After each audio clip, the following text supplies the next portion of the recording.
I feel like I was supposed to plug in to the router today, and I still didn't do it. I watched the video from last week, and the connection like kind of was fuzzy at times. So if it happens again, I'll make sure I plug in from now on. But with all that said, welcome into the Wiffle Wednesday live chat. It's episode 5 of me doing this, coming on every Wednesday, talking about what's going on in my business, talk about sports cards, talk about baseball. It's the day before Thanksgiving, so if no one comes in today, I totally understand. People are rushing around, going grocery shopping, doing whatever they need to do for the holiday. So if you guys watch this on replay at any point, thank you. If you joined me today, thank you as well. What do I want to talk about is the 3 things in the thumbnail. More whatnot strategy talk. It's kind of changed my entire business, so I will continue to talk a lot about it. The Ginter checklist is out finally, and it releases on Wednesday, December 3rd, so that is a week from today. And then the essentially like grinding a dollar box, that's kind of going to flow in and out with the whatnot talk. I feel like I'm riding a high right now. I did a whatnot show last night, Tuesday at 7 p.m. I haven't really been on Tuesdays. It was something I wanted to do to kind of cover myself for not being able to go live on Thursday because it's Thanksgiving. And then the next couple weeks, I don't know what my schedule will be like as far as my availability to go live, including this. I don't think I'm going to be able to post next week on here or via Jayback. So many 5 rows. I know that's not over the wrong shoulder. I did it twice. That's just the listed inventory. That is 6 of 38 boxes of listed inventory on eBay. It's so many. So yeah, I have too many baseball cards. And Jayback, who just commented, is sending me about, I tried to count it up. I know I didn't get it right. About 10,000 Vlad cards. I now learned that there's some Geraldo Perdomo in there as well, which is fun because he had kind of a mini breakout last year. Jayback, I don't know if you saw NL MVP voting, but Geraldo Perdomo got like multiple votes in the NL MVP vote. So that's pretty cool. Anyway, what I was saying about whatnot is I was live on Tuesday. I have no idea what my schedule will look like, beard hair, for the next couple weeks. So I tried to squeeze in a Sunday show, Tuesday show, Friday show this week. Friday's no fee Friday on whatnot. So I'll be running a show Friday with new inventory and stuff like that. But last night, man, there was just this, I do think he finished 4th. Yeah. And I think he even had like 3rd place votes. He may have even had a 2nd place vote from someone, probably Arizona, but still. The chat last night, the show last night, the sales last night were just overwhelmingly positive. I don't know how to say this without sounding like super conceited, but like, man, everyone hyped me up. Josh, what's going on? Josh bought a card last night, Roger Clemens short print. It's already in the mail. So there's actually a feature on whatnot that you can put in what do they call it? Local pickup. I should have just like clicked that over so I could give you the card. But it's already in the mail. I will see you before you get that card, but it's hilarious. And also, Josh, while I'm over tomorrow, you must pay shipping. You should probably get a box ready for what's it called? Consignment. So this is your like 22-hour notice. Have your box ready for tomorrow.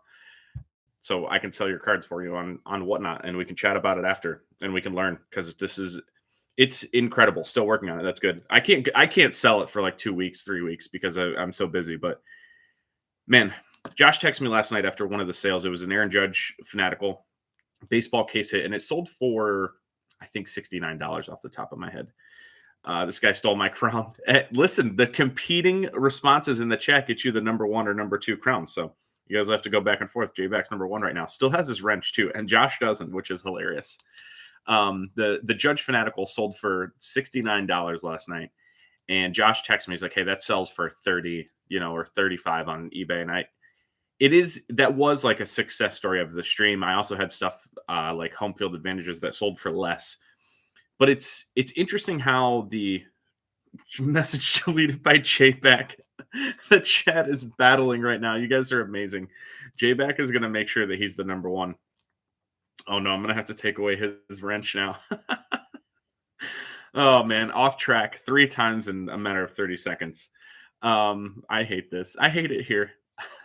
The live chat replay is incredible already. Back to whatnot. Thank you, both of you. The crowd was just like hyping me up. Bids were going very well for some.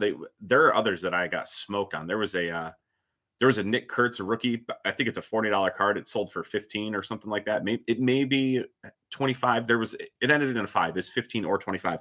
Either way, 40% off. I said it last week. I'll say it again. I welcome the losses. It helps me do two things. One, the person that bought that card will very likely be back because they know there are deals to be had. And two, it helps me buy better.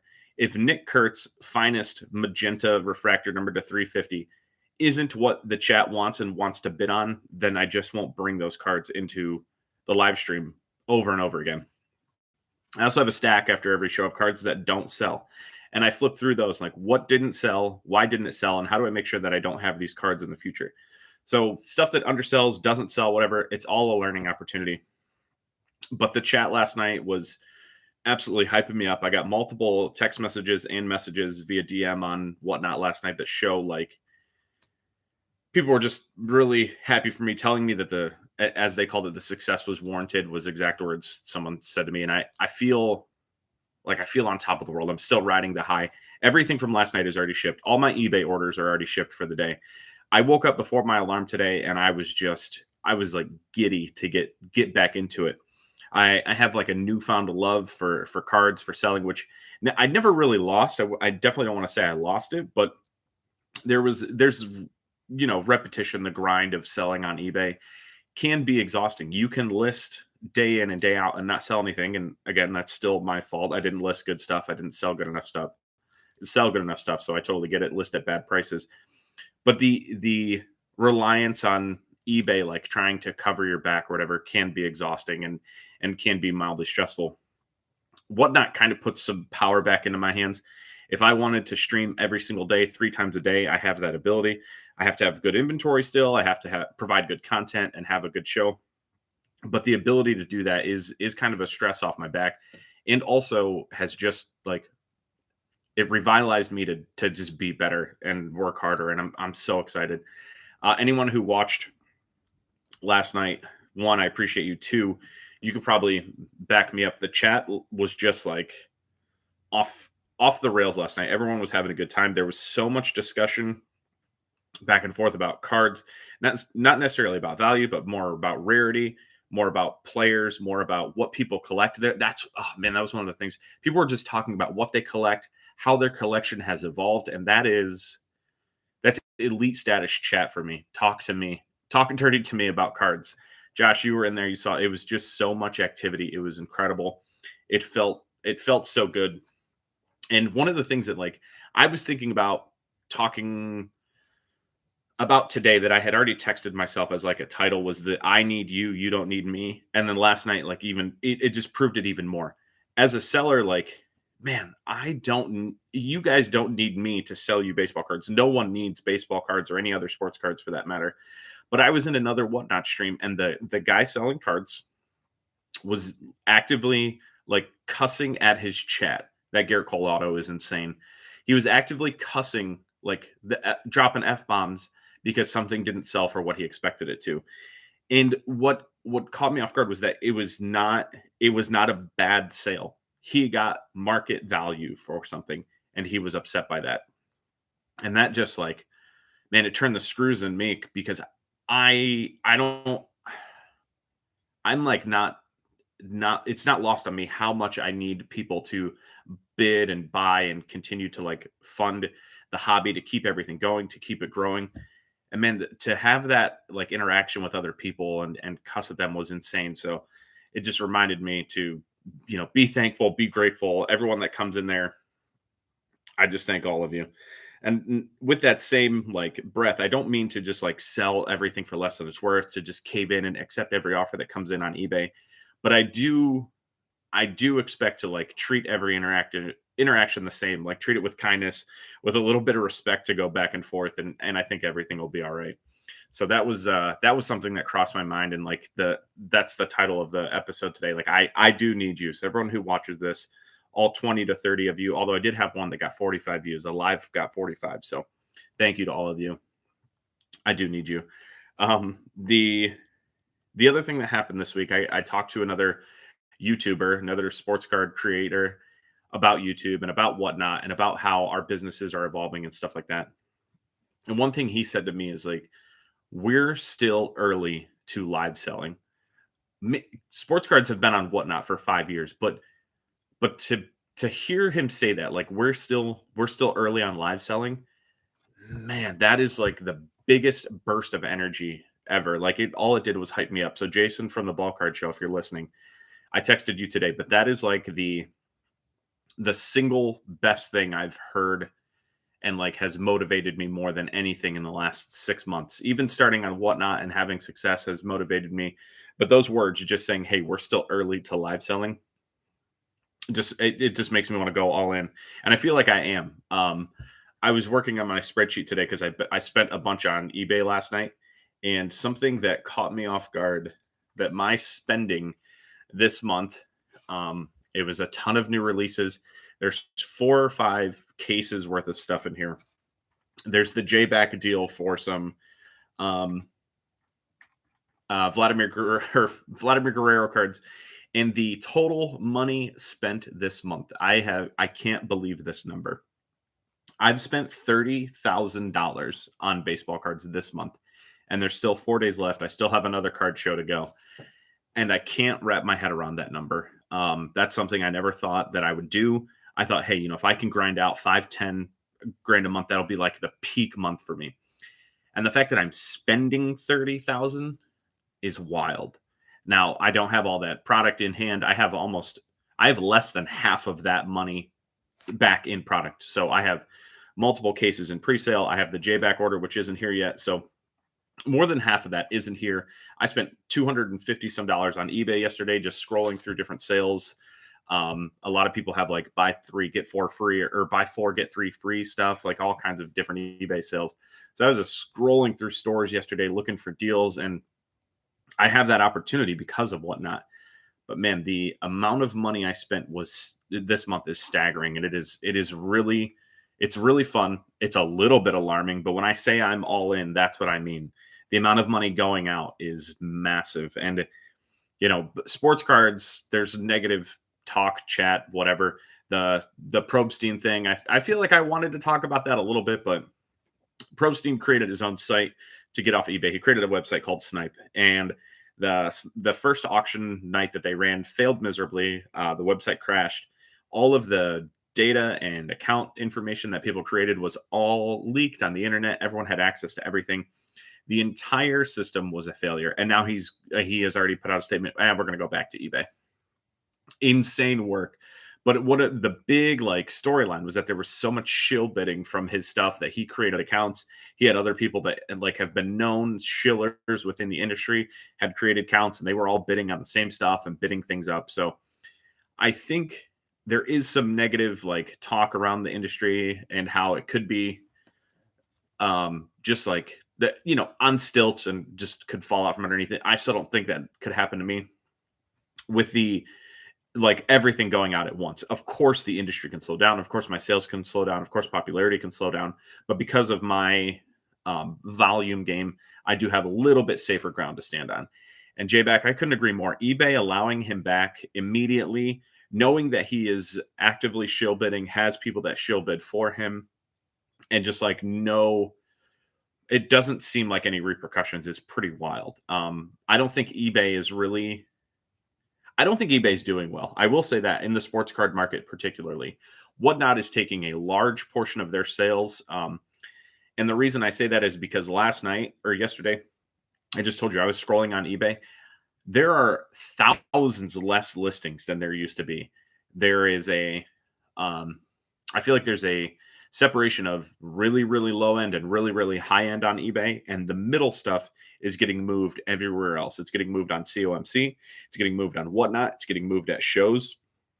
And I think eBay is slowly losing some of their market share. And I, for one, I shouldn't say I'm surprised, because now that I see Whatnot, I understand why people sell on there more than eBay. I am surprised that eBay's allowing it to happen so quickly. eBay has always been slow to make moves. They've always kind of flexed their muscles, but they're a publicly traded company. And if they continue to lose market share, that stock price is going to fall. The shareholders are going to disappear. They're going to be angry, and it's going to be really, really messy. So eBay is an interesting marketplace right now. So I think they need him back. They need more sports cards on there. They need more auctions. I think auctions selling on eBay is, unless you're selling with DC Sports 87, which is the number one sports card consigner on there. Unless you're selling with them, you're going to struggle. It is it just doesn't have the traffic, it doesn't have the demand. The eBay Live platform is getting better. However, they're having technical difficulties. 1 Million Cubs, Bo, who I follow, is a seller on there. And 2 out of 4 days he tried to sell 2 weeks ago, he had major issues, had to end streams early, couldn't sell stuff. Stuff was selling for $1. People were bidding, and bids weren't going through. So the eBay Live platform, while they are rolling it out, is extremely limited in its capabilities, in its users. They don't have a ton of sellers. I can go on Whatnot right now and probably find 200 baseball card sellers. eBay Live has like 12.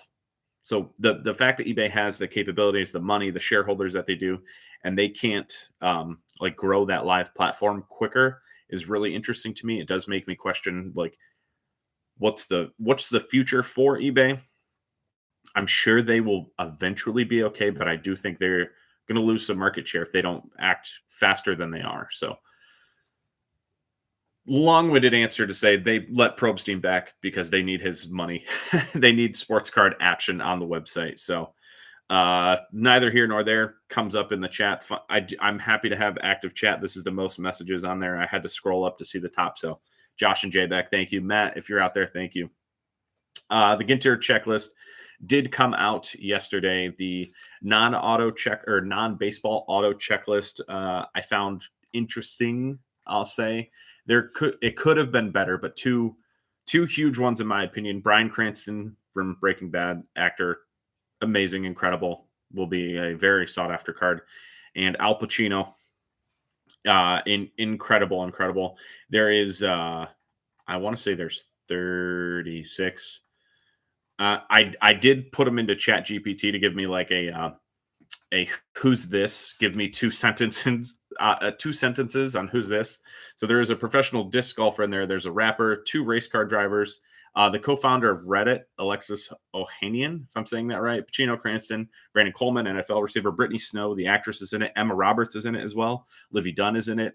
Emma Roberts is a collector, so that's pretty cool that they got her in it. Big Sean, another rapper, one of my favorites. He's an incredible lyricist. Josh, you should be happy about this. Chad Gilbert, founder of Newfound Glory, is in there. There are multiple artists and actors and TikTok people. Hot Water Music, that's a punk band. Josh, if you've heard of them, they're in there. I didn't know that. Chuck Reagan, lead singer. DJ Mighty My, Drew Nix, not Bo Nix, Drew Nix, Drewski, he's a comedian. Another guy known for his like online presence. The drummer from Real Friends, Eric Keane, and Roberts already said. Winner of Survivor, another race car driver. The Kat Dennings, actress of 2 Broke Girls. Keenan Thompson of Keenan and Kel, that's kind of a big one. Lauren Elena, she's had autographs before. She's a country singer. The writer for Brooklyn Nine-Nine, or one of the writers, Leslie Arfin, and her husband, Paul Ruster, in this. That's interesting. Laura Pepron from That 70s Show. Bella Danger. Mark Long, the challenge competitor. Bachelor contestant. Skylar Aston, actor from Pitch Perfect. Scott Boris. Seth Meyers is another big one. So decent checklist. Not the greatest we've ever seen. Decent is what I'll say. All of the main rookies are in it. Nick Kurtz made it, which there wasn't a question for me whether he would be in it. But what's interesting to me is that you can tell that they have made checklists for products ahead of the year, because they're always the rookies that debuted late are always at the very end of the Ginter checklist. So Nick Kurtz is number like 296. And then there's another major rookie who's number 300. And 300 is the end of the base checklist. So they replaced someone, or they had blank spots that they added in. So Kurtz was one of the late additions, which I don't think they'll make any more products without him in it. But I thought he had lack of presence on the update checklist. I thought he'd have more autographs, more inserts, more everything, and he did not. So What do I know? I'm just a guy who collects cards and opens all of them and looks at all of them and enjoys all of them. But Nick Kurtz and most of the other debuted rookies are in Ginter. That comes out December 3rd. I will not be able to open my case until Friday the 5th. And even then, I probably won't be able to list everything on Friday. So I will probably make some minimal content around it, specifically about like the non-baseball stuff and then how people are reacting to it and what's popping out. Looks like the hits per box are down from 3 to 2. The price point's the same as last year, which is still wild to me, $130 for Ginter. And it's later in the year than it has been. Last year, I think it was October, but previously, before 2024, Ginter was always out really early in the season, July at the latest. So the fact that we have it a full month plus after the season is over is pretty interesting. The last thing on my list is grinding a dollar box.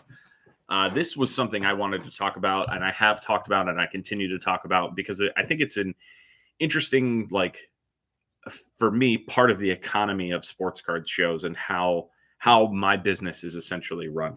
I'm a dollar box grinder to the absolute max. I go to baseball card shows all throughout the state. I was in Michigan last week. I'll be in Indiana in a couple weeks. I'll be in Pennsylvania. I have this huge area that I'm willing to drive in, and I see all the same dollar boxes. Now, don't get me wrong, new products come out. People do add new stuff, but there was a point where I was at a show Wednesday night. I was at a show Friday or Saturday in Michigan, a second show Saturday in Ohio, and then a show Sunday in Ohio. So in 4 days, in 5 days, I was at 4 shows. And multiple times I saw the same people despite traveling hours in multiple directions. So the dollar box economy it has a ceiling. I'm still trying to figure out that ceiling. There's still opportunity for me to buy more stuff that I'm not buying. There's more vintage that I don't know about. I don't think I have bought a single card from before 2000. Before 1998 in a year plus. I buy so much modern stuff, and I need to be better about knowing more about the 90s inserts, knowing more about the Hall of Famers in the junk wax era. If you have good condition junk wax era cards, they do sell on eBay regularly. They are a good safe card to buy and build your store up with. So that's something I need to learn more about and continue to grow with. I said it last week. I said it 2 weeks ago. I'm still not good enough with prospects. And to say like, oh, you should learn it in a week, I think that's impossible. But I haven't even tried to get better at buying and selling prospects. So I need to focus on that more. And I think these opportunities to know more information, to learn more knowledge, will help my current area sustain my business a little bit more and continue to provide good inventory. But I do think that there's a world where I need to start venturing out, and I'm hoping in 2026 I do a little more traveling, less by car, more by plane. I would like to do the Madison, Wisconsin show. Sounds like it's a good dollar box show. The Chicago Sports Spectacular, I could drive that because it's a Friday through Sunday show and go a couple days. But in the end, I would like to just be in and out as quick as possible because I can't sell cards while driving. Not yet. Maybe I can. I could probably whatnot stream while driving. I'm not gonna, but I need to bring more cards in that are desirable. I did some sourcing on eBay because I think there's a difference there's a big gap. There's some arbitrage to be had on eBay cards that sell better on whatnot. So I was buying a bunch of stuff yesterday, but I will need to start traveling more, seeing new dealers because I cross paths with the same people all the time, and it makes it's mildly discouraging because I've looked at the same card 3, 4, 5 times on occasion. So I need to find different dealers, different dollar boxes. But the idea of grinding that dollar box, I think it's so unmatched. I see a lot of the same people at shows that are buying, but they are buying different than I am.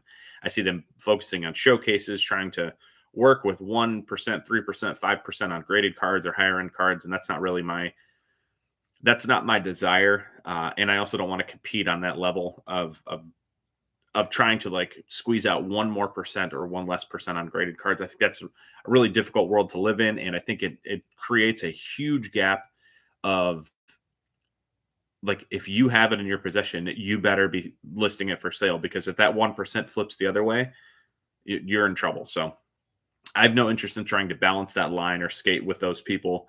So I will continue to dive in my dollar boxes, use my dollar box bulk buys. If I'm spending $20, $30, I'll use that as $20 or $30 to try and like negotiate some of their showcase cards. But even then, my showcase cards that I'm buying are $200 to $50 at the most. I do mix in the occasional Garrett Cole auto that Josh mentioned, a nice rookie auto that I bought, which even then, I don't think I'm operating at a 5 to 10%. I think it's 100% potential value that I got. I will tell you that I paid $175 for that card. It's not for sale. I put it in my safe. That's a for me for now card. But if I were to list it for sale, I would list it for 500. It's a 5-star rookie auto numbered out of 25. It's a bookend 25 to 25. Not that that's a major selling point, but it is a selling point. So those are the kinds of moves I make on higher end cards. I'm not trying to make 5% or 10%. Sure, if you do that at scale, you can make a lot of money. I don't want to do that at scale. That sounds too high pressure, too high risk to me because those percentages can flip pretty quick. I would rather work on, if I'm going to buy cards like that, then I need a huge margin. One card I didn't think, I'm going to tell you guys right now. I didn't think I would publicly say what I paid and what I sold it for, but I'm going to right now. I bought a 2019 Diamond Icons Aaron Judge auto, and I did not. At the time, I thought it was a good deal. I paid $450 for it. It's numbered out of 25 on card auto. Paid $450. I thought it was a good deal. I listed it for $1,000, and I went back and forth with two different people, and I sold that card for $800. That is very, very like non-typical results for me for cards at that like high-end level, but it is something that can be done. And the more that I continue to grow my dollar box knowledge and flipping through these stadium club variations, the gold minted parallels, the gold parallels, all of that stuff, it's all part of the bigger process. But the more that I can grind out those dollars and notice things that are happening with the higher dollar cards, I can scale this. I just need to cover more ground. Jayback just put in the chat the name Wander Franco. That is another risk of those higher end cards. If you are holding stuff for a short period of time, long period of time, and all of a sudden you Emmanuel Clase it, you Wander Franco it, you Pete Rose it, whatever it might be, there is an opportunity to go from, hey, this is a $5,000 card to this is a $100 card, and it's only worth $100 because some weirdo wants to buy it. I'm buying some Vlads from Jayback, and one of the things that worries me is just like, what could Vlad do in the next 6 months that could make this deal the worst deal in history? It is something that I have thought about. I do think about. I hope never happens to him or to any of the stars of MLB, but there was a brief period of window where, and a lot of people still think this, which is crazy to me, that people thought Shohei Ohtani was into a big, huge gambling controversy. And I won't be able to change anyone's mind who thinks, see, Jayback literally just put it in the chat. In my opinion, sell Ohtani because the NBA gambling investigation took a few years. I couldn't think differently than you, Jayback. I couldn't think more differently. I think it is Ohtani has zero time, desire, or interest in betting on sports, gambling, or anything like that. I don't think you can be that good at baseball without 100% focus on it 100% of the time. Could I be wrong? Of course. But my opinion is that he had zero involvement. Maybe you're right. And in a year we find out he was the mastermind and he's still gambling or whatever, but doesn't do anything for me. It's a non-starter in my opinion. But that could happen with Ohtani. It could happen with Vlad. It could happen with the top prospects, Connor Griffin, in the Pittsburgh system. Someone just paid. I didn't see the number, but I know it's 6 figures plus. Someone just paid for his Superfractor 1-of-1 auto. The public number is not, or the number is not public, but at least $100,000 could be gone in a flash. And of course, the people spending $100,000 on cards probably could afford to lose it. But that is the world of the higher end market, and I'd rather dig in dollar boxes to avoid that outcome. The last thing I wanted to mention just about dollar boxes in my notes, to take my little notebook here, is just like the idea of people asking me last night in the chat, like how should they learn or how can they get better at selling cards or buying cards? And And the thing I'll say is like the only thing I feel 100% confident in as far as the market and as far as selling and buying is my own knowledge. It's really the only thing I have control of. Learning products in and out, up and down. One of the things that always rings true is like you don't know what you don't know, but how that's like relevant is in dollar boxes. One of the things I look for is Stadium Club cards, specifically because the image variations of Stadium Club often go unnoticed. And the reason for that is the imagery from Stadium Club is often very good. It's a lot of like original pictures, cards we've never seen before, or pictures we've never seen before. So sometimes image variations can just be thought of as base or they get missed as base. But one of the easiest indicators is the code on the back. You just know, hey, in 2021 Stadium Club, the code 60 is a base card. If it's not 60, it's something. It could be a variation, it could be a design variation, could be an image variation, whatever it might be. You should just know those codes and be ready to pull those out. But people are like, oh, well, those aren't in my dollar boxes. I'm sure they are. Do you know every single Stadium Club card? Do you know every single Stadium Club code on the back? And people are like, oh, well, I don't have time to learn that. Okay, whatever, fine. You're not even the person I'm talking to.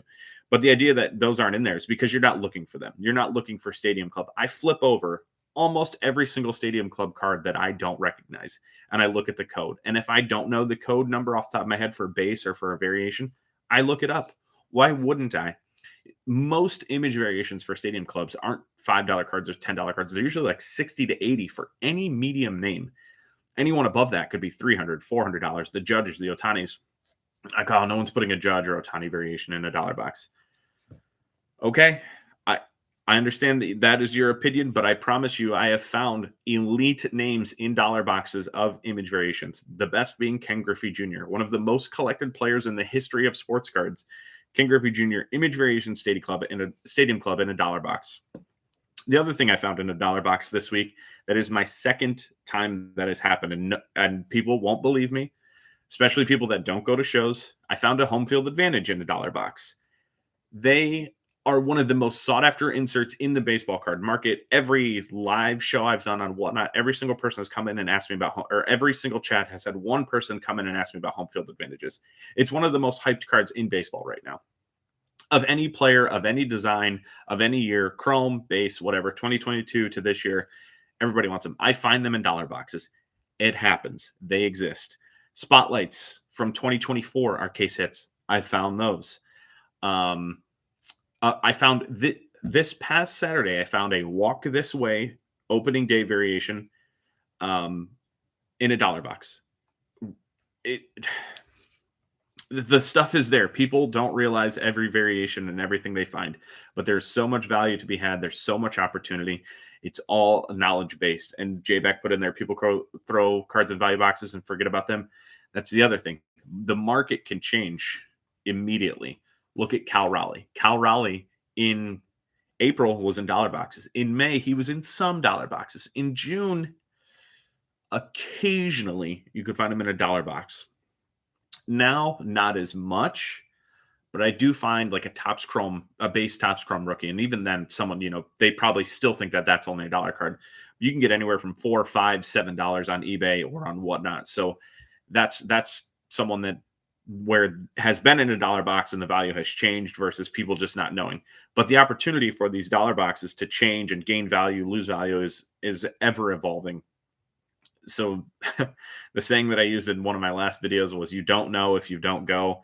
That is what gets me out of the bed for card shows most of the time. There's always opportunity. People misprice stuff. People mislabel stuff. People miss stuff. So if you are out there, learn more stuff. What cards should you be looking for in dollar boxes? Who knows? Anything of value. Just gain more value. What are the short prints in Stadium Club? What are the short prints in Topps? The true photo variations, the golden mirrors. I found both of those in dollar boxes. The team logo borders. I found those in dollar boxes. They changed the gold from a jumbo box exclusive to a now numbered to 50. If you look at 2023 and 2025 gold foils, they look exactly the same. One of them is printed to 50. One of them is just one per pack. So that kind of stuff. There's so many other examples of that. There are examples of cards that sell for $4, $5, $7, $15 on Whatnot that are in dollar boxes. another example, the all aces insert from 2023 Topps. Those were not case hits. They didn't exist in 2024.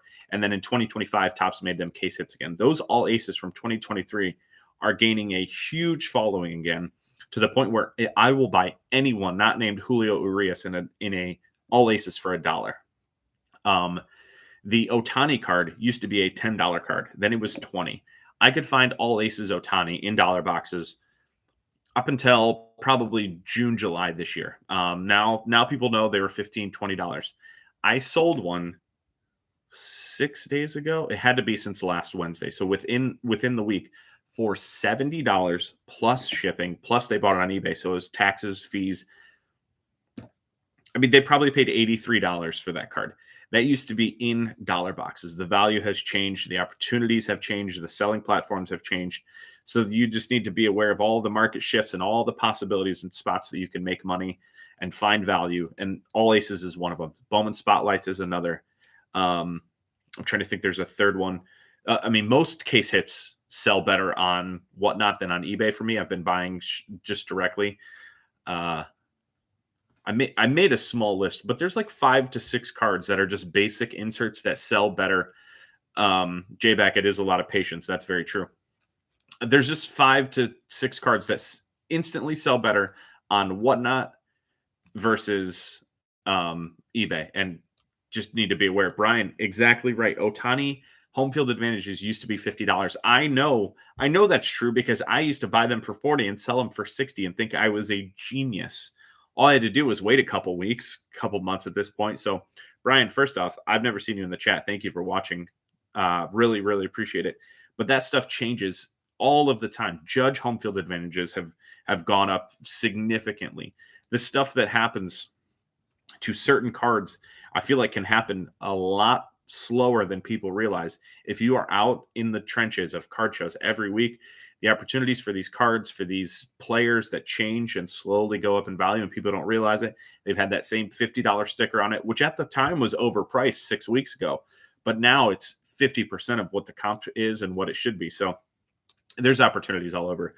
To wrap it all up, go to card shows, get out there, enjoy the hobby every possible way that you can.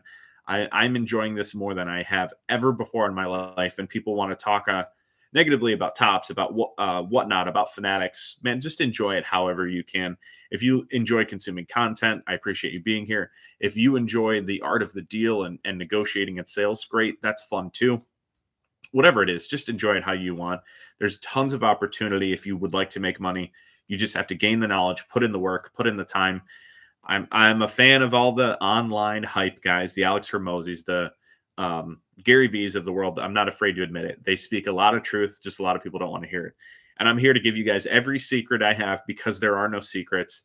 Everything changes. And the other thing is too, is I will tell everyone, hey, this is what I'm buying. This is why I'm buying it. It's underpriced and I make money on it every time I buy it. Most people won't go out and do the work. They won't take the opportunity. They won't take that knowledge for truth, and they won't use it to their advantage. So I'm not worried about sharing my secrets. I'm not trying to like sell snake oil or anything like that. I'm just telling you my experiences because I enjoy talking about it. I enjoy talking sports cards. Brian, thank you for saying that. I don't have anything to hide. Why would I not be transparent? Most people, I could tell 100 people that you can buy a card on Whatnot for $1 or on eBay for $1 or $2 and sell it on Whatnot for $7. And there's hundreds of them listed. 99 out of 100 people won't take my advice. So I can continue to do it.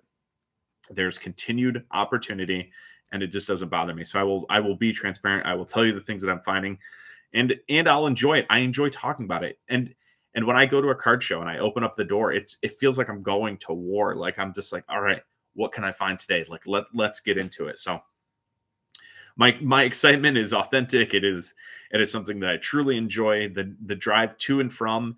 I'm thinking about what I saw. I'm thinking about what I bought, what I didn't buy, who I'm looking for, what I'm looking for. Common question I get when I walk up to a table. Hey, what are you looking for? It's funny you should ask. I'm looking for Aaron Judge. I'm looking for Shohei Ohtani. I'm looking for Phillies prospect Arun Escobar. Got any? Regardless, thank you guys for watching. I went 39 minutes today, almost 40. This is really fun. I don't think I will be able to do this Wednesday of next week. However, I might sneak in a little something. I'm going to be on the road traveling. So I don't know if I'll be able to, but I might bring my computer and I'll see if I can jump on for like 20 minutes or something. Guys, thank you if you watched for any part of this. If you watch it later, hit the thumbs up. Hopefully I'll see you next time. We'll do it again soon. Thank you.